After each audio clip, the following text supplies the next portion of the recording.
స్వాతంత్ర దినోత్సవ వేడుకలకు దేశం సిద్ధమవుతున్న వేళ హర్ ఘర్ తిరంగా కార్యక్రమంలో ప్రతి ఒక్కరూ భాగస్వామ్యం కావాల్సిందిగా రాజ్యసభ సభ్యులు సానా సతీష్ బాబు పిలుపునిచ్చారు. ఢిల్లీలో త్రివర్ణ పతాకంతో ప్రత్యేక వీడియోను విడుదల చేసిన ఆయన ఆగస్టు 15న ప్రతి ఇంటిపై జాతీయ జెండాను సగర్వంగా ఎగురవేయాలని కోరారు.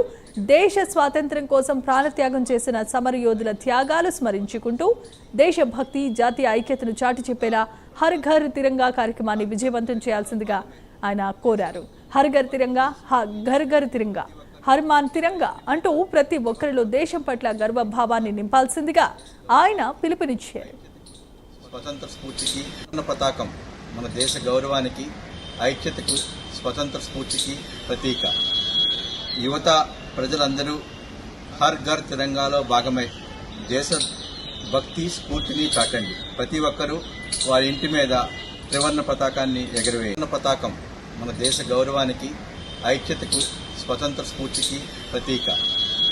యువత ప్రజలందరూ హర్ ఘర్ తిరంగాలో భాగమై దేశ భక్తి స్ఫూర్తిని చాటండి. ప్రతి ఒక్కరూ వారి ఇంటి మీద త్రివర్ణ పతాకాన్ని ఎగరవేయండి. పతాకం మన దేశ గౌరవానికి, ఐక్యతకు, స్వతంత్ర స్ఫూర్తికి ప్రతీక.